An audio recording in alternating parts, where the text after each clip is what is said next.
girls, it's Miss Belcher outside in our outdoor science lab. We are learning about bird beaks and their adaptations, so I thought it would be fun.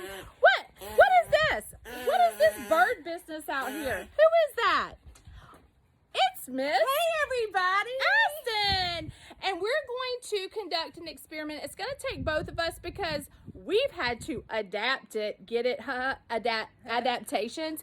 We've had to adapt this experiment because we are filming it from the outdoor science lab. So we learned about the 4 different birds here that we find throughout Georgia. Does anybody remember what they are? Miss Aston, do you? I do. In fact, I have props. She has props. Hey, boys and girls, remember we're going to have 4 birds in our experiment on adaptations today. And the first bird is the heron. And notice we're using chopsticks to simulate our heron's beak because remember they are known for their very long beaks to be able to dig down and catch things. And the spoonbill is the second bird we're going to talk about today. Its beak actually looks like a spoon that you would scoop something up and eat. And that's because that bird lives in the marshland and the beak has to go deep into the mud. And the next one we're going to do is the common everyday duck we see flying around. And we've got 2 paddle-shaped craft sticks because if you look at a duck's bill, they're kind of paddle-shaped. And you'll learn more through the PowerPoint on exactly why the shape is that way. And lastly, but definitely not least, we have my favorite bird, the cardinal. Cardinal is a very beautiful bird.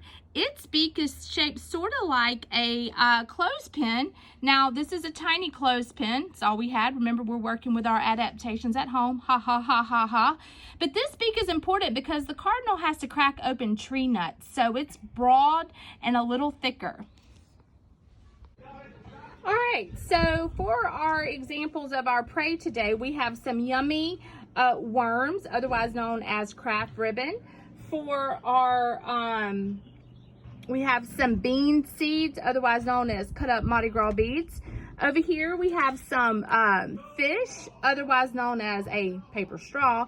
And lastly, but not least, we have these tiny little insects right here, which is a cut up Capri Sun straw. All right, boys and girls, the object of your adaptation challenge is to take each one of our beaks. We're going to start with the heron beak first and try to see which type of prey you can capture the most of in 30 seconds.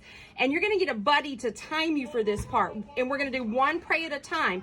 So we're going to start over with our large fish, small fish, and giant insects first. And your friend should be timing you for 30 seconds. And you're just going to see how many you can pick up and take to your bird's stomach. And remember, we're using a cup for our stomach. And you're going to keep going until your friend says time is up. How am I doing, friend? You're doing amazing. Keep going. All right, I think your time is now up. All right, perfect. So then once you're finished, you're going to dump out your prey that you caught. You're going to count how many? 1, 2, 3, 4, 5, 6, 7, 8, 9, 10. So we were able with our long beak to get 10 small fish, giant insects, or snails in this amount of time. So then we would record that number on our data chart that we gave you an example of on our PowerPoint. And then we'll take this prey and return it back to the container. And then we'll still have our heron beak and we'll try some different kind of prey. And this time we're gonna try our tiny insects. So your buddy's gonna do the same thing. They're gonna give you 30 seconds and tell you to go. And once they tell you to go, you're gonna take your heron beak, oh, and this is trickier than it seems, and try to capture as many tiny insects as you can until your buddy says to stop. How am I doing, buddy? You're doing good. Keep going. And stop. So then we're going to do the same thing again. We're going to dump out our prey. We're going to count them. 1, 2, 3, 4, 5, 6. Oh, we didn't get as many tiny insects. So at this point, boys and girls, you can make an inference as to what prey the particular bird eats the most of, or their beak has adapted for that particular species. Now, we're going to move on into the spoonbills. So I'm going to take the spoon and I'm gonna do the same thing. I'm gonna start right here with my juicy worms and see if the spoonbill can pick them up. Ooh. I don't think the spoonbill likes worms. What do you think? I think it's kind of tricky for that beak. All right, keep going, keep going. You got just a few more seconds. And stop. Ooh.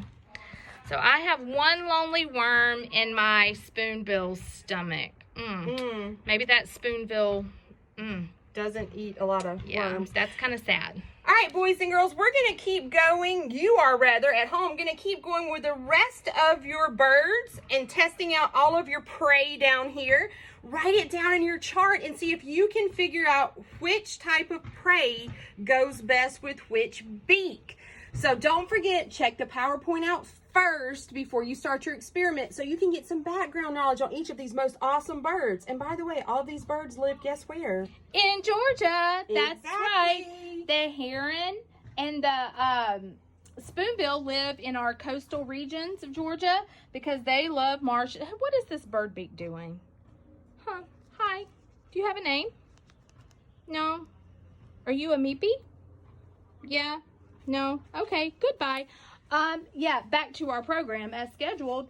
And the duck and the cardinal also live in the Piedmont region and in the mountainous regions of Georgia. The duck could also live in the marshes as well. So that's all for now. Stay tuned for our next outdoor science lesson. Bye.